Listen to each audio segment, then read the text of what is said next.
Sejam bem-vindos ao Ponto de Encontro, parada obrigatória do representante do propagandista que deseja, que quer alcançar alta performance. Hoje é um dia muito especial, recebendo, além de uma grande profissional, uma amiga que eu fiz na indústria farmacêutica, Isabelle Pilot.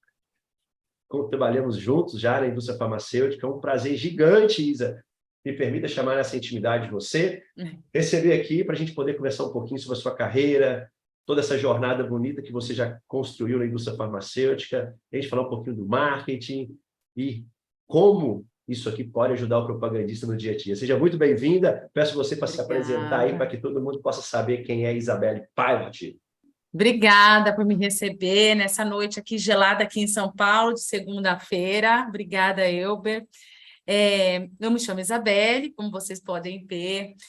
Entrei na indústria muito cedo, entrei como trainee, e muita gente tem o sonho, né, de entrar na indústria farmacêutica, e eu entrei assim por uma coincidência, né? Eu me formei em marketing e assim que eu me formei, abri um processo seletivo de trainee. Eu me candidatei em alguns processos, né, de trainee. E processo seletivo de trainee era muito competitivo, acredito que seja ainda, porque ele visa um aceleramento, né, uma aceleração na carreira do trainee. Ele passa por diversas áreas, tem um projeto, enfim.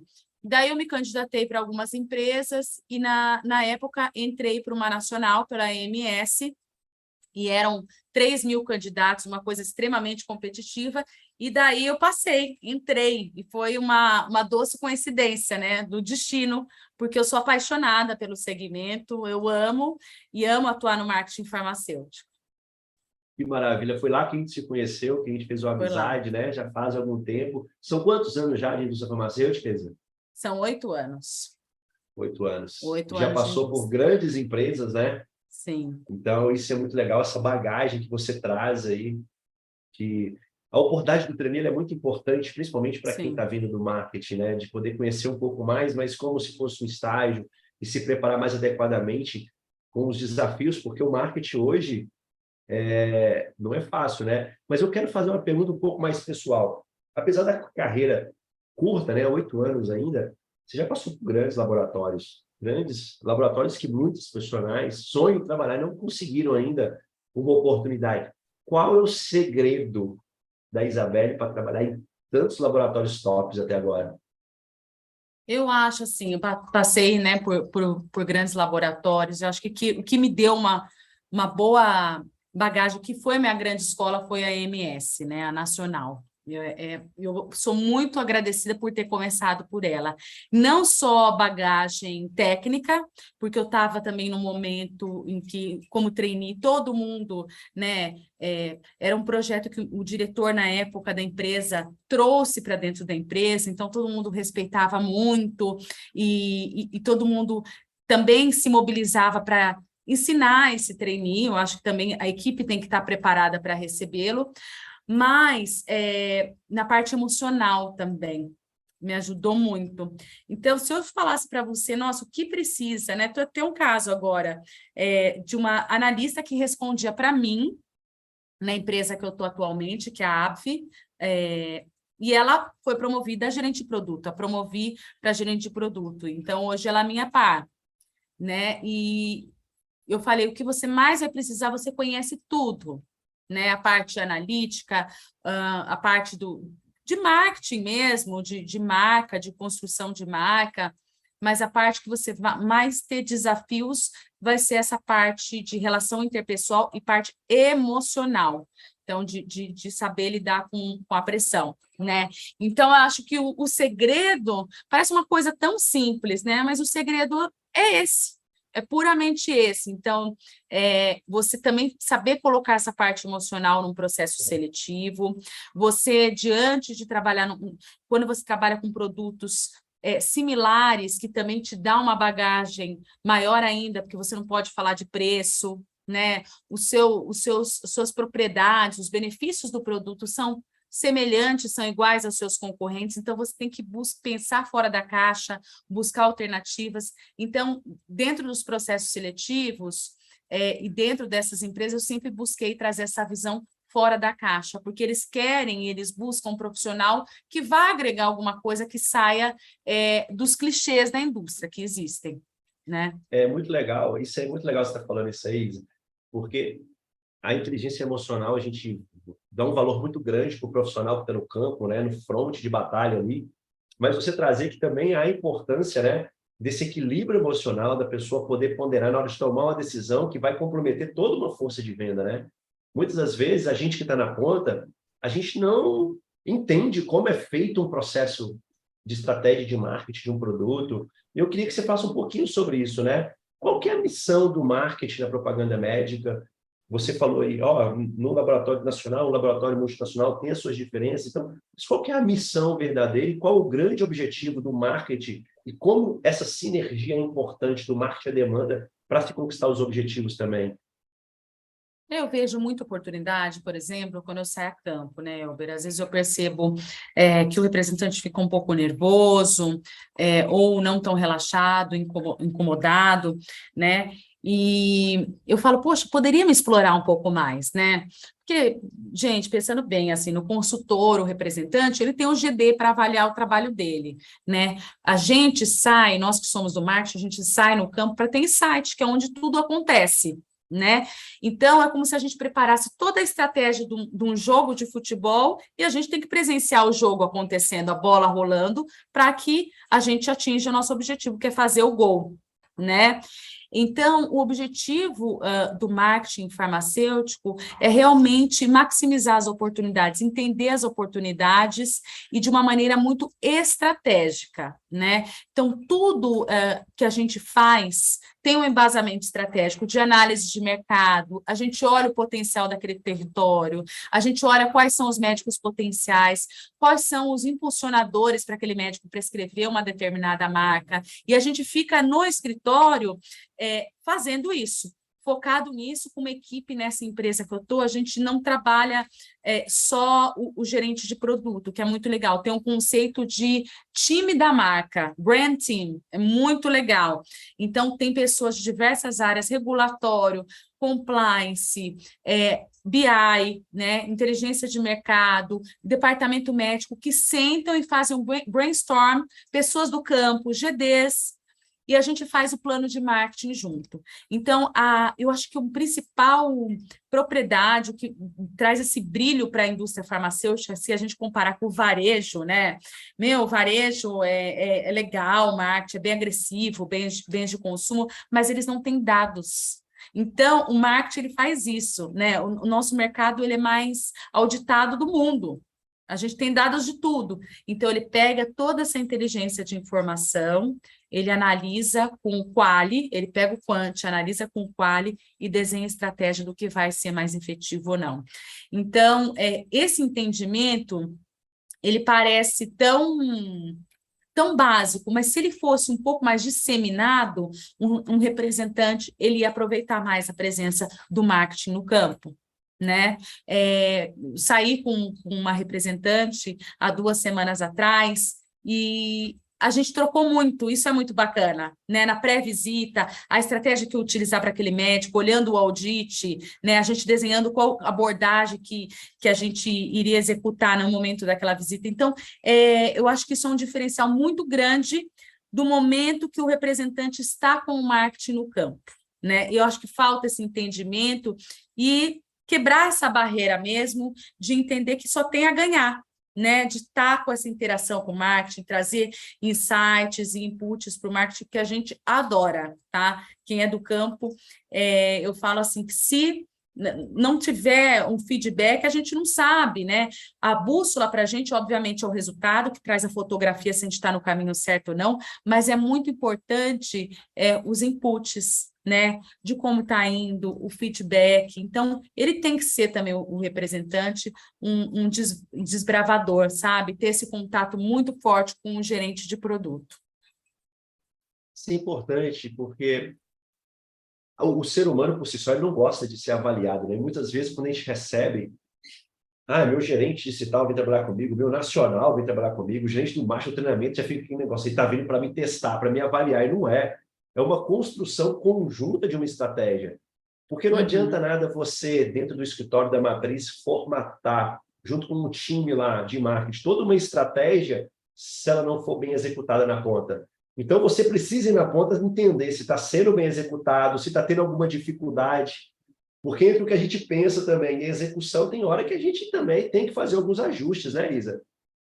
Mas tem um erro também muito grande de muitos gerentes de produto, que é não estar no campo. Entendeu? Eu acho que essa barreira ela aumenta quando você faz coisas que na prática você desenha estratégias e planos funcionais, né? Um plano tático, que na estratégia você não conhece a realidade do que acontece no campo. Então, um gerente de produto ele tem que sair a campo, ele tem que ir para setores mais elitizados, setores mais periféricos, em diferentes regiões do Brasil, que a gente, olha o tamanho do nosso país, né? A gente tem vários Brasils num único Brasil, uma cultura completamente diferente em cada lugar, em cada estado.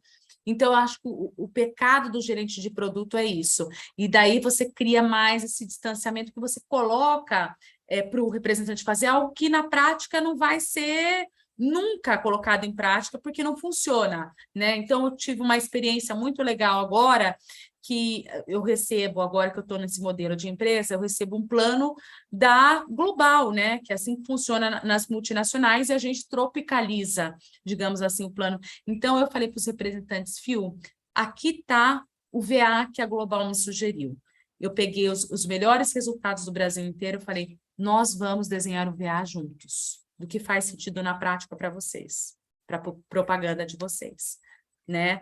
Porque eu não posso pegar a realidade dos Estados Unidos e colocar aqui, né?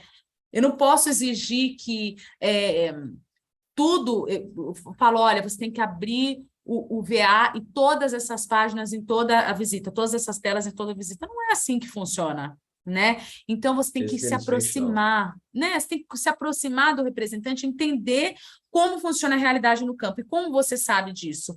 Criando confiança. E como você cria essa confiança? Estando no campo. Então, agora eu tenho a oportunidade de estar mais próxima do time, também é um time menor hoje, que eu trabalho, já trabalhei, você sabe, com 500.000 representantes, né?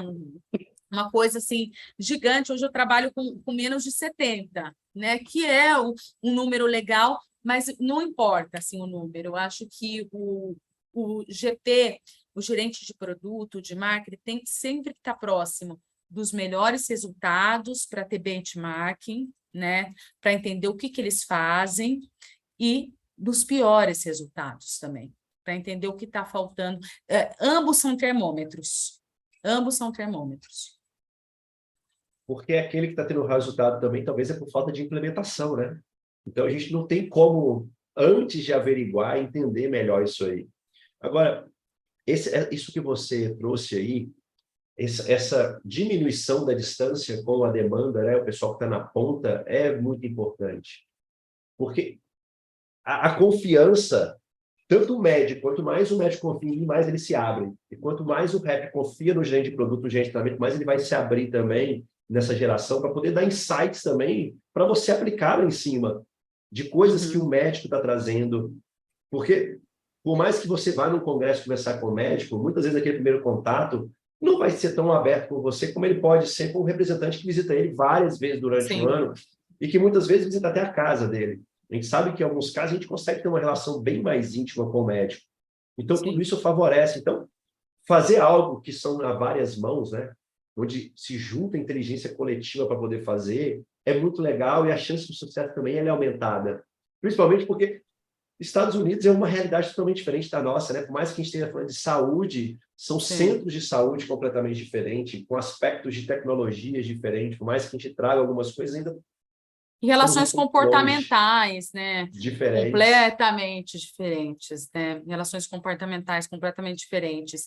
E pensando no representante, nisso que você está falando, né?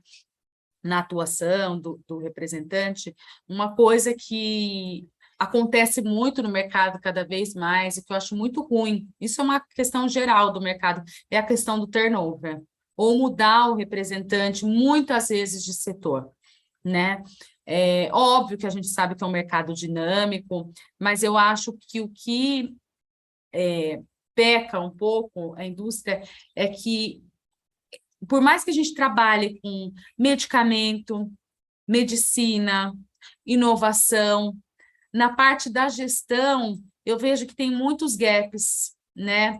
Muitos gaps. Então, quando um representante sai, obviamente que às vezes é por uma questão financeira, né? Mais atrativa, mas muitas vezes ele está se desligando ali de um líder e de um gestor. Então, acho que falta mais esse acompanhamento de perto. Vejo que isso tem melhorado, né?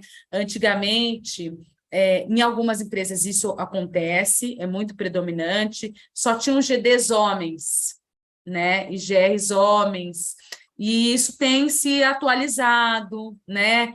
Com pessoas de outros mercados, e isso enriquece muito, né? Porque foi como eu falei, tem os clichês da indústria, tem as coisas que a gente precisa quebrar, e é um mercado que tem essa dificuldade em inovar nesse sistema de gestão, entendeu? Então, isso acho que evitaria um pouco o turnover, consequentemente, as pessoas ficariam mais tempo, né, felizes com a sua liderança, ficariam mais tempo, construiriam ali uma análise mais profunda do seu setor, dos médicos do seu painel, com o próprio marketing. Então, mas é algo assim, uma visão minha geral desse segmento, principalmente do campo, né, que isso acontece mais no campo. E realmente o turnover hoje é um grande dificultador do processo de implementação de uma Muito. estratégia, né? Principalmente nesse modelo da indústria farmacêutica, onde o relacionamento com o médico ele é muito importante, porque não é uma venda em que eu chego, vendo, negocio para você algo e depois acabou, como muitos modelos de venda. É uma venda que ela vai ao longo do ano sendo implementada. São várias visitas.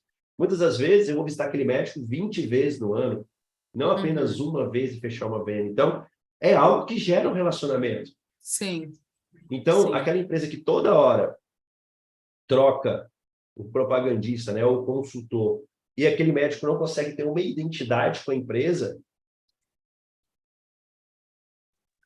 fazer gravação com a sinusite não é fácil, não. Então, acaba que vai comprometendo a interação, a relação com essa pessoa, Sim. né? E atrapalha a implementação do marketing também, atrapalha para o GD e essa própria. Isso vai muito também da dificuldade, eu acho uma coisa muito do brasileiro, sabe? Eu tenho trazido outros convidados aqui para falar sobre carreira também, e é muito comum a gente ver uma pessoa, tem hora trocando por R$ 500 e jogando fora todo um plano de carreira que ela poderia desenvolver naquela empresa por causa de 500 mil reais, e Exatamente. vai simplesmente ser incorporado no salário e não faz diferença nenhuma no final da vida dela, naquele ano de trabalho, Exatamente. vai apenas atrapalhar. Então, é muito importante o profissional, né, seja do marketing, da demanda, do treinamento, ele ter esse planejamento de médio e longo prazo também da carreira dele.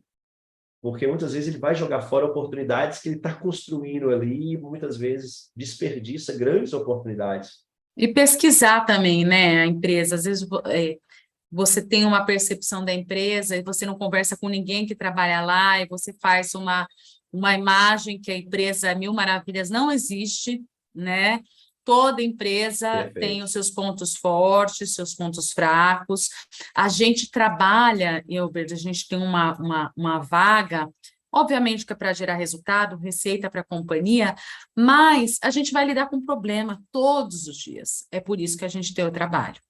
Então, é aí que entra a parte do emocional que eu estou te falando. Então, eu acho que com o tempo, nesses 8 anos, a gente perde um pouco desse romantismo também, né? E a gente entende que você pode fazer um plano super bombástico de marketing, inovador, fora da caixa, mas se você não tiver o emocional, e mesma coisa eu acho que funciona para qualquer profissional do mercado, tá? Do campo, da indústria farmacêutica, de qualquer mercado, meio artístico, qualquer coisa, eu acho que você tem que ter uma cabeça, um emocional muito bom. Não é à toa que depois da pandemia a gente tem falado muito mais, né? Sobre a questão da nossa inteligência emocional, né? E que eu acho que foi muito bom, muito evolutivo para a gente. Hoje as pessoas não têm preconceitos em fazer uma terapia, em se entender, né, em fazer uma mentoria, né, em falar sobre a inteligência emocional, homens e mulheres, né, se permitindo sentir e se conhecer e se analisar, porque muitas vezes a gente também terceiriza algumas questões e alguns incômodos da gente na empresa, no colega de trabalho, no gestor, e ela é uma coisa interna nossa, são limitações do nosso emocional. Então, a gente precisa se conhecer, não é fácil, não é um mergulho fácil, mas eu acho que isso é um diferencial para qualquer profissional de qualquer segmento. Você foi muito feliz em falar que é enriquecedor, porque é transformador, literalmente. É um mergulho que vai trazer muita amplitude de visão, da gente poder se conhecer melhor. E as emoções, elas têm o poder de abalar completamente nossa decisão mais racional. Então, quando isso aí acontece muito, né? Quando um produto vai um pouco mal e começa a vir a cobrança, você começa até muitas vezes duvidar, será que essa estratégia está correta? Será que a decisão foi correta? E você começa a duvidar de você mesmo, né? Daquela estratégia por causa do resultado que não está vindo. E isso acaba impactando o senso crítico de falar, poxa, se foi tão bem planejado lá atrás, o que eu preciso corrigir uma rota em vez de falar que não vai dar certo? E o marketing tem essa responsabilidade gigantesca, né? Porque lógico que tem todo um subsídio, né? Algo que foi vocês não tomam decisões sem um embasamento daquilo que vocês estão fazendo. Eu acho que isso é um grande desafio. Eu quero falar sobre isso agora, perguntar para você, Isa, qual que é esse grande desafio do marketing atualmente? No mercado que, como você falou, a gente tem muita informação, só que a gente trabalha com um profissional que tem mudado também muito, né, significativamente. Hoje nós temos aí um dado que eu levantei recentemente, que em torno de 60% dos médicos têm menos de 44 anos hoje. Então, é um universo totalmente diferente. Então, quais são os desafios hoje que você vê para o marketing na implementação de estratégias para garantir que aquela estratégia dê o resultado que vocês esperam? O mercado farmacêutico mudou muito, né? E tem mudado muito. E se diferenciar tem se tornado uma missão quase impossível, né? Não adianta para o marketing hoje você pensar em um produto, por exemplo, você gerencia uma marca, você pensar em um diferencial de preço ou somente de comodidade posológica, né? Eu acho que você tem que pensar além do medicamento, né? E eu acho que isso que você falou é perfeito. Quando você olha para uma estratégia, quando você olha, o produto não está tendo o resultado que você esperava, né? Um dos principais pontos que eu acho que é essencial é você analisar, você tem um diagnóstico, você precisa analisar a situação, entender o porquê aquilo está acontecendo e qual setor isso está acontecendo. Por quê? Qual que é o contexto desse setor? É uma pessoa nova, ela acabou de entrar, quem é esse gestor? Vamos sair a campo? Vamos entender quem são esses médicos? Quem que é o concorrente que está tirando o meu market share? E eu acho que essa questão dessa geração imediatista, a gente ir direto para a ação, sem tomar essas análises. Então, acho que esse é o principal ponto que eu vejo como um desafio, né? Porque, ao mesmo tempo, a gente está pressionado. Na questão do emocional, eu falei também por conta disso. A gente é pressionado pelo campo e a gente é pressionado por pessoas, pela própria companhia, né? Quando o resultado não está indo bem, que a gente chama de caça às bruxas. Aí é uma loucura, aí o bicho pega, meu amigo. Então, eu acho que a primeira questão a gente quer sair fazendo e implementando, é analisar e ter um diagnóstico. Por que que isso está acontecendo? E segundo, eu acho que é pensar além da marca, né? Eu, por exemplo, trabalhei com um medicamento para Alzheimer, e esse produto ele tinha perdido a liderança, e eu entrei com um desafio de colocar esse produto de novo no primeiro lugar do ranking, né? Um mercado super, super, super competitivo, comoditizado, com inúmeros genéricos. E eu estou falando de um paciente com Alzheimer, que muitas vezes é polimedicado, que O genérico faz diferença para o bolso dele, entendeu? Comprar genérico. Então, nessa busca de análise, eu analisei tudo, todos os stakeholders. Eu analisei o médico que tratava, que era o geriatra e o neurologista. Eu analisei o paciente, eu analisei o representante nesse processo todo e analisei um stakeholder que ninguém olhava, que era o cuidador. O cuidador, que era essa pessoa que comprava o remédio desse paciente com Alzheimer, né? E o que era relevante para esse cuidador, o que era relevante para esse médico? Fazendo entrevistas, entendendo, buscando um diagnóstico, o médico tinha uma consulta muito rápida, muitas vezes uma consulta de convênio, e o cuidador, muitas vezes, está sobrecarregado, emocionalmente abalado, e o médico não tem tempo de passar orientação para ele. Então, eu quis pensar além da marca e criei uma plataforma para os cuidadores, que tinham palestras pensando no emocional desse cuidador, dicas para ele conversar também com outros cuidadores, ele se sentir acolhido e pertencido. Era uma plataforma completa, que eu acho que ainda existe, e o produto voltou para primeiro lugar do ranking.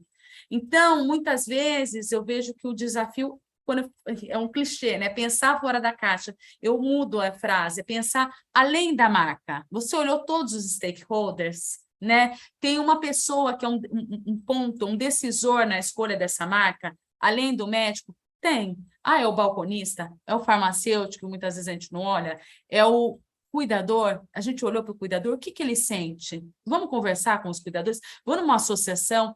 Então, o gerente de produto, ele tem que ser um curioso, um curioso, assim, absolutamente curioso. Ele tem que ser um presidente de uma empresa. O produto dele é a empresa dele, e ele é o presidente dessa empresa. Então, você tem que saber tudo que cerca esse produto. É uma profissão muito gostosa. Eu tenho muita paixão por isso, e eu acho que esse que é o diferencial. Então, você olhar realmente tudo que cerca esse produto, se diferenciar e pensar além da marca. Então, você imagina, se eu tivesse começado a minha carreira, se eu tivesse passado por empresas somente de referência, eu não ia ter tido esse insight, porque eu ia estar com uma outra visão. Então, eu só consegui pensar além da marca porque eu passei por essa grande escola chamada nacional, empresa nacional. Então, isso me deu muita musculatura, né, para a minha carreira. Poxa, que legal ver uma história que você está contando essa, né? Um detalhe, quando a gente ia pensar de olhar o stakeholder ali, que o cuidador teria uma participação tão importante, porque o grande problema é esse, né? A caça às bruxas. E daí eu tive que convencer, Elber, também. Você vai fazer isso para o cuidador, mas Não você é acha que isso vai dar o fácil. resultado? Você acha que isso vai dar... Quanto precisa de investimento? Eu falei, olha, para fazer o portal tanto, eu preciso de uma pessoa que entenda, que vai divulgar para esse público, que era uma pessoa que falava com as associações, vai ser mais tanto, mas você vai dar o resultado? Eu falei, eu vou atrás e vou trabalhar para isso. Tive todo um racional, levei e defendi a ideia. Então, você tem que estar muito seguro também daquilo que você está defendendo. Não é fácil, mas Não vale a é, não. pena. Eu imagino, porque um case desse aí, ele fica marcado para sempre, né? Sim. Porque aquele case que você fala, poxa, tirei a carta da manga escondida aqui, que ninguém havia visto essa carta na manga. E depois, lá atrás, poder falar assim, poxa, eu falei, e está aqui o resultado. Porque quando vem a caça às bruxas, né, o grande problema é que todo mundo quer encontrar um culpado. E poucas pessoas, num momento como esse, querem encontrar uma solução. Porque é mais fácil descartar um culpado e falar assim, tá vendo, aqui estava ele, foi o marketing. Pô, acontece, a demanda colocar a culpa no marketing, o marketing colocar a culpa na demanda, o rap coloca a culpa no GD, o GD coloca a culpa no marketing e o negócio não para.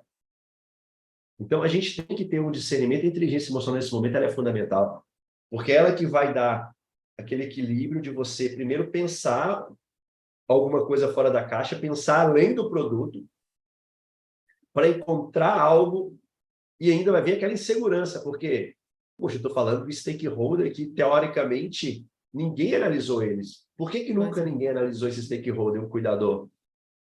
pois é. Porque pensou Então, assim, o que que a gente vai... A gente tem que fazer para o médico. São os clichês que eu falo, entendeu?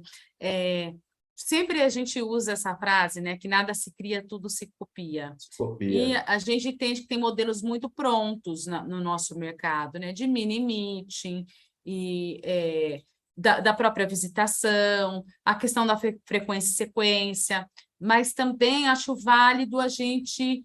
Acho que um ponto que teve, que foi um ponto bem legal e disruptivo, foi a questão dessas plataformas de educação médica continuada, que são bem interativas, o próprio programa de desconto, quando é um programa voltado para o paciente, eu acho muito interessante, né? Que dá o suporte, mas essa questão da prestação de serviço da indústria, para facilitar o dia a dia desse médico jovem que você falou. O que que esse médico vê de relevante, né? Esse médico que está muito mais nas mídias sociais, ele quer uma consulta rápida, prática, ele não quer dor de cabeça, ele quer acolher essa cuidadora e dar o suporte para ela e falar, olha, entra aqui você vai entender como você tem que dar banho, como você, né? Então, a gente tem que entrevistar, investigar e ter diagnóstico. Por isso que eu falo, tem que ser muito curioso para trabalhar no marketing, muito curioso e, assim, incansável, né? Buscar e não buscar culpados. Eu acho que isso vai muito do clima, da cultura da própria empresa, e isso diante de uma crise, uma situação difícil, e da maturidade emocional e profissional das pessoas que estão envolvidas, porque nós somos disseminadores também, né? A empresa é um organismo vivo que tem várias células, e nós somos uma célula. Sabe, quando a gente fala, poxa vida, aquela pessoa ela era tão pessimista, tão negativa, né? Influenciava os outros nesse sentido. Eu acho que a gente tem que ser um influenciador positivo, não com aquela positividade tóxica, mas trazer um pouco diante de uma situação emocional delicada, que é a caça às bruxas que a gente falou, falar, gente, vou analisar, o gerente de produto, ele tem que assumir essa liderança. Vou analisar, vou buscar, e a gente vai ter um diagnóstico e um plano de ação, né? E ser meio que o capitão desse barco, colocar todo mundo nessas águas agitadas e falar assim, olha, calma, a gente tá tudo sob controle. É muito doido. Mas esse mundo que a gente vive hoje não tem jeito de ser diferente, né? A gente vive num mundo em que as coisas estão a gente está hiperconectado com tudo. São muitas informações, nunca tivemos tanta informação. Imagine você hoje, na hora de criar uma estratégia, Sim. a quantidade de informação. Se não tirar alguma coisa que não é tão relevante para poder tomar uma decisão centrada e ficar só vendo números, informações, você nunca consegue agir, né? Não. Então, como fazer essa filtragem também do que é essencial, do que é importante somente? Ouvindo o cliente. Isso parece tão óbvio, mas é tão difícil para as pessoas entenderem. Ouvindo o cliente. Mas ele não tem paciência, não sei o quê. Quando você vê, o cliente queria ser ouvido. Há muito tempo, né? Quando você vai com a abordagem correta. Então, você tem uma análise muito fria olhando os números e ficando somente no escritório. Você tem que ouvir o cliente. E o cliente, entenda, esse exemplo que eu dei é um case perfeito. Não é só o médico. Você precisa estar no PDV, você precisa entender. Tudo isso faz parte da dinâmica do nosso mercado. Eu digo que tem representante que, faz um trabalho incrível. Sabe aquela propaganda que você fala, não tem o que tirar nem pôr, fez a pré-visita, o cara super estratégico, fez um projeto numa clínica e tal, só que deixou de dar uma passada ali na farmácia do seu setor, ou criar um relacionamento com o balconista e com o farmacêutico. Então, ele rodou, tá no segundo tempo e não vai fazer o gol. Então, tem que pensar em cliente, e cliente não é só médico. O cliente é o cuidador, é o paciente, é o balconista, é o farmacêutico, né? Então, aí sim você vai entender o que é essencial, o que é importante para o farmacêutico, para o paciente, para o cuidador, para o médico, porque você precisa de todos eles para você atingir o seu resultado. Você precisa considerar todos para você desenhar uma estratégia efetiva. Está no mudo. E o pessoal ainda diz que o marketing não faz nada. Eu acho que vale a pena eu colocar também um trabalho que eu gosto muito de contar essa parte de construção de marca, de estratégia, que o marketing ele é o coração da marca. Então, como que é o dia a dia, né, de um gerente de produto? Então, a gente recebe dados de mercado, a gente analisa e a gente apaga incêndio o dia inteiro. Então, com a própria fábrica, com o supply, vai ter a falta de um produto, com o próprio regulatório, com compliance, na elaboração de material, com pessoas, a gente tem pessoas que respondem para a gente, para execução e para você criar um congresso, um simpósio, uma aula médica, contato com o médico, é uma coisa assim, muito agitado, para quem gosta de um cotidiano e saber lidar com todas as questões que permeiam o gerenciamento de uma marca, né? E tem algumas crises, né, que a gente tem que lidar. Eu mesma já lancei produto, e o produto faltou 3 meses depois, e daí você tem que ter uma estratégia diante disso, daí o produto volta, você tem que ter uma estratégia de relançamento, daí o médico precisa confiar naquilo. Tem situações com a própria Anvisa, com regulatório, né, com alocação de amostra, enfim, é um trabalho muito intenso. Eu acho que seria essencial todo gerente de produto passar um tempo no campo e fazer um job de representante, e alguém do campo vir, quem tem interesse, fazer um job de gerente de produto.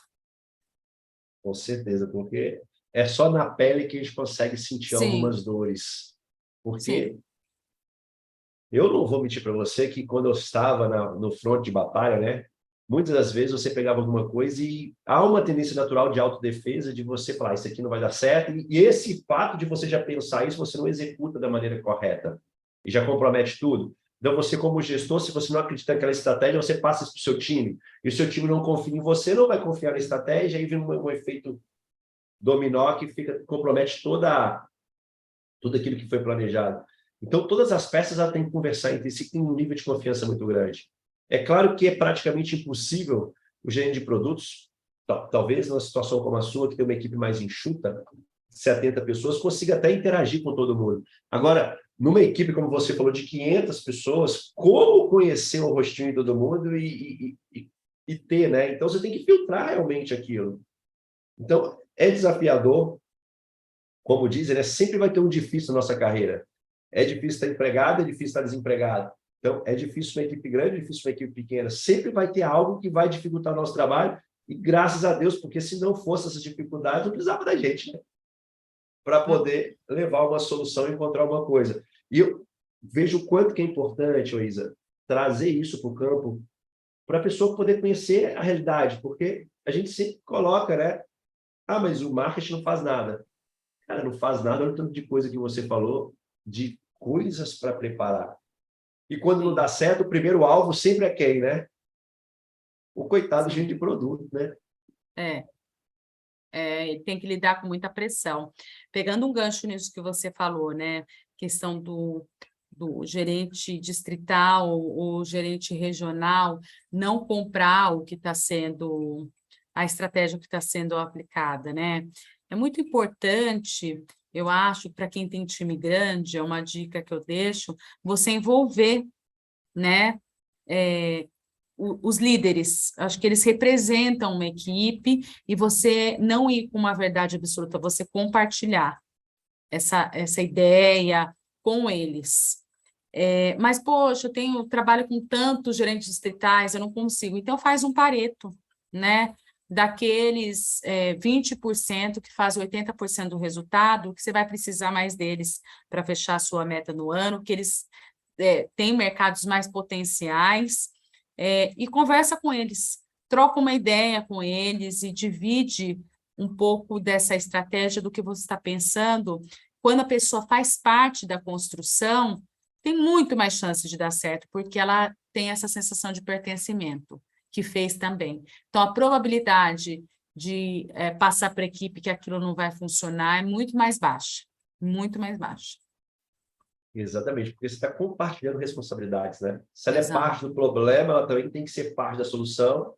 Então, não tem como ela fugir depois. Ah, mas Não, a gente construiu aqui a várias mãos, vários de nós aqui pensamos juntos a estratégia. Agora, se não está dando certo, vamos repensar o que na execução, porque se foi planejado, quer dizer que a gente ponderou vários pontos, e a execução não está contente, o que a gente pode fazer para corrigir? E tem que ter uma tranquilidade muito grande também, né? Porque o concorrente também está agindo, né, Isa? O concorrente não está parado também, não. A gente acha a melhor estratégia aqui, mas o meu concorrente também está fazendo a melhor estratégia dele. Porque todo mundo Sim. quer ganhar uma fatia desse mercado que é extremamente promissor, dependendo das áreas que a gente trabalha.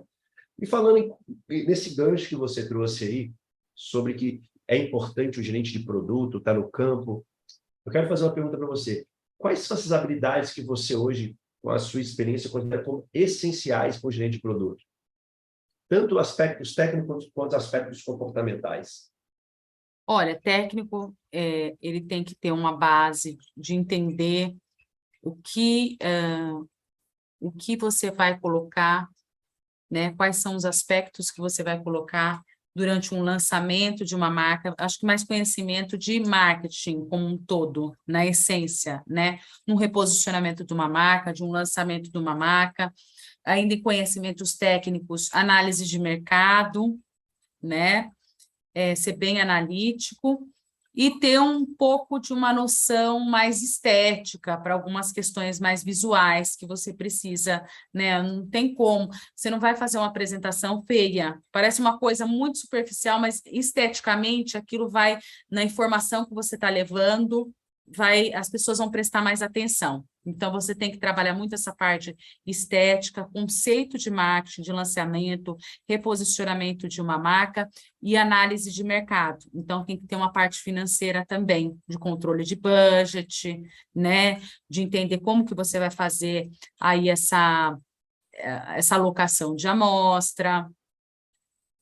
Ainda na parte de conhecimento técnico, comunicação. Você vai falar com diferentes pessoas, né? Você vai falar com um médico, você vai falar com um representante do norte, você vai falar com um representante do nordeste, do sul, e vai falar com GDs, com pessoas internas. Então, você tem que ter uma boa habilidade de comunicação e você é um grande vendedor de ideias. Então, as pessoas vão ter que comprar a sua ideia o tempo todo. Você está vendendo ideias que as pessoas vão ter que apostar. Então, tem que ter essa habilidade de comunicação e persuasão também. Então, do conhecimento técnico, que eu diria é isso, comunicação tanto estética, de gráfica, quanto comunicação, habilidade de se comunicar, análise de mercado, né? E agora, comportamental é o mais importante, né? A mais importante. É você não ligar para o que os outros pensam, você está numa audiência e você vê algumas reações, isso não te desconcentrar, você ter confiança naquilo que você está vendendo, porque você já compartilhou com parte da audiência antes, e isso te dá mais segurança e um bom relacionamento interpessoal, saber separar o que é urgente do que é importante, não sair fazendo as coisas, você voltado para a ação e pagando o incêndio, né? Você se dá bem com todo mundo. Procure ser feliz e não ter a razão. Quando você quer ter a razão, cuidado com o como se fala, porque o que não importa, é o como se fala. Então, eu acho que a parte comportamental é a mais importante, porque é a pessoa que está no centro de tudo, né, que faz essa conexão da empresa, dos internos com os externos. Então, tem que ser uma pessoa que agregue, que goste de gente. Hoje, o conhecimento de gente, para mim, é o mais essencial que a gente precisa. O técnico é extremamente importante, mas eu nunca adianto o técnico se eu não sei expressar uma ideia, né? E Você tem existe cursos, um Elber, livro...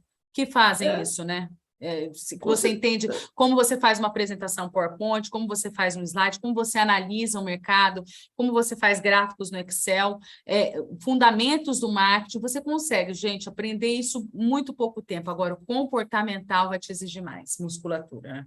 Vai muito mais, porque o comportamental ele não é no estalar de dedos que é desenvolvido, né? Eu já perdi muitas oportunidades, e eu falo isso com muita tranquilidade hoje, por não saber mensurar a minha maneira de dizer as coisas. Eu podia Eu até estar também. certo, mas a maneira como eu dizia, como eu me expressava, eu perdia totalmente a razão. E até semana passada recebi aqui, né, para dar uma aula para a turma aqui, um gestor que foi meu regional na MS, trabalhando juntos com eles, até comentei com você.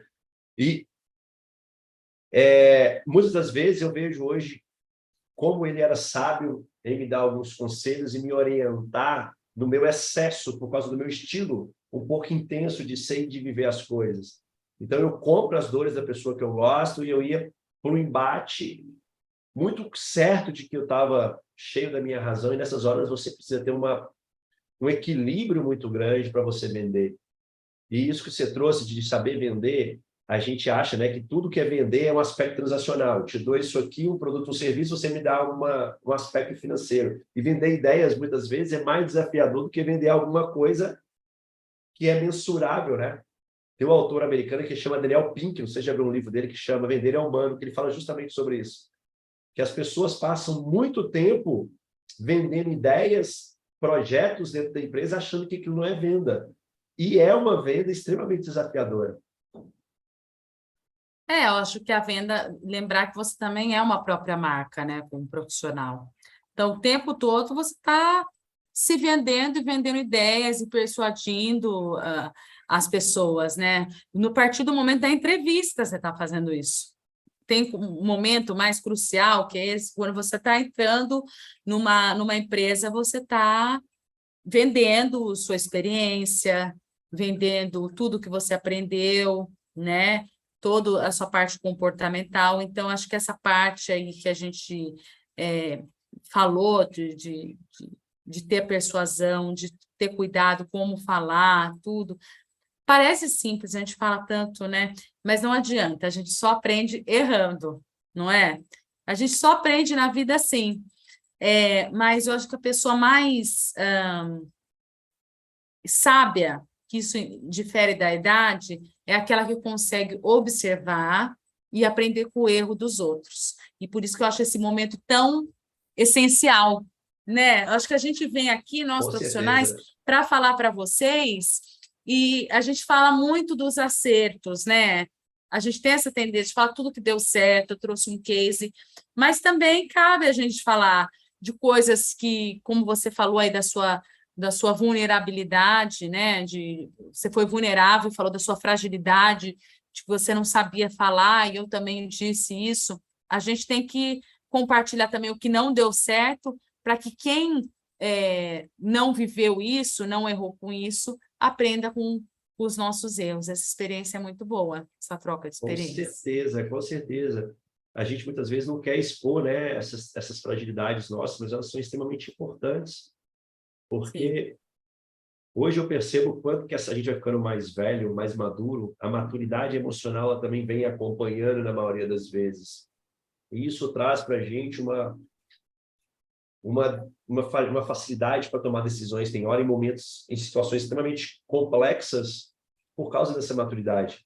Eu vejo que hoje, lá atrás, eu precisava muito menos da inteligência emocional, eu não tinha nada, e hoje que eu preciso tomar algumas decisões, o equilíbrio emocional me ajuda a fazer a coisa mais acertada, menos chance de dar erro. Não é que não vai dar erro. O erro sempre vai estar perto da gente, a gente tem que lidar com ele de uma maneira muito natural. A gente não pode temer o medo, porque quando a gente teme o medo, a gente acaba temendo de agir, porque o erro faz parte de quem age, né? E só Com quem dá cara a tapa certeza. é que consegue É. muitas vezes. Então, lá atrás eu era muito impulsivo, hoje eu consigo me controlar um pouco mais, isso me trouxe muito... As minhas relações humanas melhoraram muito. Isso é muito importante para a gente. E em cima de oportunidades, a gente tem visto isso aí, a indústria farmacêutica crescente, né? Ano após ano crescendo, a demanda vindo com muitas expansões. Esse ano já tivemos vários laboratórios com expansões aí. Como que você está vendo aí o ambiente do marketing? Gerente de produto, gerente de marketing, como que estão as oportunidades para esse profissional? Como que aquela pessoa que hoje vê que está na demanda uma migração para o marketing, como que você vê essas coisas, essas oportunidades hoje no mercado aí, sobre o olhar de quem quer trabalhar com marketing? Olha, no mercado cada vez mais competitivo, eu entendo que a gente precisa pensar na venda de produtos de forma cada vez mais humanizada, né? Pensando em a longo prazo, a gente tem uma oportunidade que eu prefiro ver assim do que ameaça, que é a questão da inteligência artificial, que a gente tem se falado muito sobre isso, mas nessa visão, como eu coloquei esse case, de olhar o stakeholder, essa sensibilidade é só o ser humano que consegue. Então, o marketing é um mercado que eu acho que vai expandir cada vez mais, né? Esse marketing humanizado. Por isso que é importante a gente trazer essa visão nossa do mercado e das coisas, e não robotizá-las, né? Então, eu acho que as oportunidades vão crescer, é um bem de consumo de primeira necessidade. Acho que a indústria farmacêutica é uma ilha que, independente de qualquer crise, a gente está num mundo instável, num país instável, mas, sobretudo, num mundo muito instável, né? Principalmente pós-pandemia. Quem viajou vê que a inflação está no mundo inteiro e as coisas estabilizaram um pouco, mas a gente está num mercado muito sólido, né? Isso é muito promissor, a gente vai ter muita oportunidade. Então, quem quiser vir para o marketing, quiser entrar para o marketing, que tem esse interesse que é do campo, eu acho que sempre está muito próximo do gerente de produto. Os gerentes de produto gostam dessa relação com o campo, você trazer ideias, insights. Se for um gerente de produto bem, que goste de gente, dessa troca, ele vai chamar você também para contribuir. E se for uma empresa que tem essa cultura de job rotation, ou de você cobrir uma licença, maternidade, enfim, você se candidatar, buscar oportunidades e sempre ser muito claro, conversa franca, amizade longa, sempre ser muito claro com o seu gestor, que você visa buscar isso sem medo, né? Porque assim que surgir a oportunidade, ele vai ser primeiro a saber e vai te sinalizar. Então, acho que tem muitas oportunidades mesmo e são crescentes para o mercado de marketing farmacêutico. Eu percebo, isso é uma percepção minha, tá? Em cima do que eu converso, que ainda muitas pessoas não vislumbram o desejo de trabalhar com marketing por falta de clareza dessa carreira para quem está na ponta. Eles acham que é um mundo muito distante, muitas vezes, por causa de muros que são colocados ou por ele mesmo ou pela própria empresa, né? Mas é uma carreira que tem uma representatividade, uma importância gigante no negócio, né? Sim. Porque do mesmo jeito que você pode enterrar um produto, você pode ressuscitar um produto. Você pode ressuscitar um produto que estava na UTI, né? Que teve uma parada cardíaca, você se ressuscita. E eu acho assim que se você pensar em plano de carreira, né? Você quer crescer, tem gente que tem ambições, diferentes ambições, né?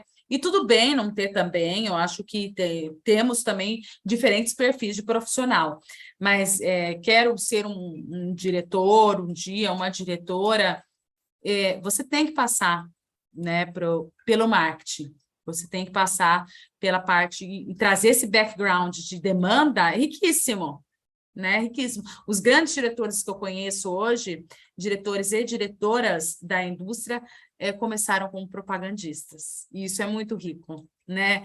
Porque trouxeram toda essa riqueza mesmo, né? Que é o campo, todas as informações onde tudo acontece, quem faz acontecer é o representante, isso é inegável, e ele traz para dentro, né, todo esse background e assume essas capabilities, né, de noção de mercado, visão de mercado, analisar, fazer estratégias. Então, eu acho que tem muita oportunidade, né, para você sair do campo, entrar para um job de marketing e crescer na empresa. Às vezes, o propagandista ele quer ser um GR, um GD, mas se você vislumbra algo como uma diretoria, ou ser gerente de uma unidade de negócio, você tem que passar pelo marketing. Então, vá atrás, estude, leia, né? Converse com... É muito legal fazer conexões, converse com quem está nesse mercado, demonstre o seu interesse de vir para o marketing, e é muito bom. Tem que ter paixão, tem que gostar, tem que amar o que faz, né? Eu acho que a gente tem que amar, a gente passa a maior parte do que a gente está fazendo, a gente passa a maior parte da nossa vida fazendo o que a gente faz. Então, a gente tem que gostar de onde a gente trabalha e o que a gente faz. Não confunda. Às vezes você acha que você não gosta de estar no campo, mas você não gosta da empresa, né? Muitas vezes você não gosta da liderança. Então, não confunda o seu ofício com qualquer outra coisa. Então, é importante a gente sempre olhar para dentro e ter essa clareza. Porque os olhos brilham, né? Que faz Brilho, o nosso olhar brilhar. E brilho. existe alguma formação específica, Isa? Eu tenho que passar por uma formação em marketing para ser um agente de produto? Não, não existe regra. Tem farmacêuticos, tem engenheiros, tem pessoa de marketing, tem uma que eu conheço, uma pessoa que está numa posição de global manager de uma multinacional, que ela é psicóloga. Não tem regra. Não tem regra mesmo, é muito versátil. E o que a gente, tudo que eu falei aqui de conhecimento técnico, você aprende hoje. Aprendia antes, aprende hoje ainda com a questão de cursos que tem disponíveis, é mais a questão comportamental, essa habilidade interpessoal e também a habilidade de você demonstrar o seu interesse de ir para essa área de atuação.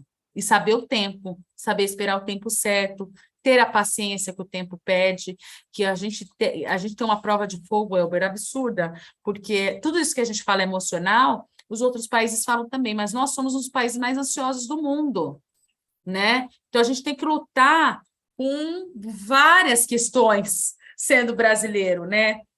Várias questões do nosso país e que gera mais ansiedade. Então, assim, saber que tudo tem seu tempo, saber respirar e construir, e um dia de cada vez. Eu estava conversando com uma médica que ela falou a importância do sono, né? Que o sono, ele é como se fosse assim, você tivesse uma cozinha muito suja e durante o sono você lava toda a louça e quando você acorda, a louça e a cozinha está um brinco. Quando você não dorme direito, você tem a sensação que você vai cozinhar numa panela suja. E é isso mesmo, né? A importância que você tem não é só de formação, mas de você buscar uma meditação, né? Uma aromaterapia, uma massagem, tudo que vai te acalmar, te centrar, uma terapia, uma mentoria, tudo que vai te centrar e te tornar uma pessoa mais calma. Entenda, gente, a diferença de ser calmo e ser ágil. Hoje, o mundo corporativo, ele exige, nossa, ela resolve as coisas, ela não perde tempo, ela é ágil. Ela não é agitada, ela é ágil. A pessoa analisou tudo, vai atrás para resolver. Você ter pressa é muito complicado. Você acaba pulando etapas, dando bypass, atravessando o samba, arrumando algumas situações, às vezes, na empresa, porque tinha que passar por outra pessoa antes. Então, ser ágil é diferente de ser rápido. Então, busque sempre ser ágil, mas ter a sua calma, o seu tempo de análise, de construção e um momento para você estar bem, né? É muito importante você estar bem, porque a cabeça vai te aprisionar ou ela vai te libertar, né? Imagina que você nasceu com você e vai morrer com você. Você vai ter que se tolerar durante a vida inteira, né? Isso é bom ou ruim? Então, seja agradável com você, Não tem para onde fugir. não tem para onde fugir, não tem marido, não tem esposa, não tem filho, não tem pai, não tem mãe. Então, assim, seja muito gentil com você, né? Acho que também a gente é muito crítico com a gente, né, Elber? A gente, às Muitas vezes a gente vezes. acaba tendo uma mão muito pesada com a gente mesmo, né? Isso Exato, atrapalha muito. exato. Então, e tudo isso que a gente está falando, acho que eu e o Elber, a gente passou por experiências assim, é porque é um fato muito decisivo na nossa carreira. E eu conversei com essa pessoa, que eu tenho muito apreço, que é Global Manager de uma multinacional, e eu falei, poxa vida, o que é o mais importante, né, para você vir... Ela começou na parte de treinamento, ela começou e foi crescendo. ela falou, poxa, a parte mais importante é o emocional, né? E é isso mesmo, né? Que você trabalha tanto, né? Que você fala tanto disso, né, Melber? As emoções, elas são fundamentais, né? A chance de eu ter alta performance com minhas emoções abaladas, ela é diminuída significativamente, porque as Sim. minhas emoções interferem diretamente na minha tomada de decisão. Então, se eu tomo uma decisão muito emocional, eu posso não tomar uma decisão muito ajustada ao momento, principalmente no momento de crise, de alto nível de estresse ou de desafio, como Uhum. você falou. Então, ter esse equilíbrio no momento de uma decisão difícil é desafiador. E E quanto dormir, mais a né, gente Elber? cresce, né? Dormir é Você fundamental para a quer, inteligência você quer emocional. resolver, não, você quer resolver aquela situação naquele dia, dorme, que Uma boa noite de sono. o problema vai tomar uma dimensão, né, muito menor, né? Você fala, E vai, nossa, exato, e hoje vai vir uma parece tão... resposta, talvez, que você fala, puxa, era só isso. Então, tem hora que a gente fica tão afobado no problema, tão concentrado no problema, que a gente viu a solução. E é um conceito, né? Onde eu coloco o foco, ele expande. Então, se eu coloco o foco no problema, eu vou fazer o problema aumentar. Se eu tento colocar o foco, eu busco colocar o foco na busca de uma solução, a chance de eu encontrar uma solução também é maior. Isso é muito importante na nossa carreira. Tomarmos decisões mais friamente, não no impulso de uma raiva, de um momento emocional atribulado, porque ela vai ser uma decisão muito provavelmente ruim. Então, a gente tem que tomar muito Exatamente. cuidado com relação a isso aí. Isa, para a gente finalizar aqui, você meio que já falou, mas eu quero te pedir um conselho hoje. Se você puder deixar um conselho aqui para as pessoas que estão aqui com a gente assistindo ao vivo e que vão assistir depois essa gravação do podcast, qual conselho que você deixaria para a carreira delas? Leve sempre com você, independente de empresa que você for, as pessoas. Então, eu tenho contato, eu já trabalhei com psiquiatria, eu tenho contato com meus psiquiatras, eu tenho contato com os neurologistas, eu tenho contato com você, eu tenho contato com o gerente de produtos que trabalhavam comigo, com alguns GDs. Mantenha a relação com as pessoas, porque o mundo, ele gira e você vai cruzar de novo com essas pessoas. E por isso é tão importante você pensar antes de agir e cultivar uma boa relação com elas. Network é vida, como eu costumo dizer. É Então, vida. Isa, muitíssimo obrigado. Bom te rever. Obrigado Obrigada a pelo tempo, vocês. pela disponibilidade de estar aqui com a gente. Tenho certeza que Obrigada a você trouxe vocês. muitos insights e informações aí para dar mais clareza, abrir um pouco mais a mente de quem pensa e tinha alguma restrição com o marketing. Então, muito obrigado. Que você possa ter uma carreira cada vez mais vitoriosa e Para mais ainda nós, né? vitoriosa do que a Todo sua. mundo quer prosperar. Sucesso para todos que estão aqui. Obrigado, viu, Isa? Um abraço, bom Obrigada a te você. ver. Obrigada. Tchau, tchau.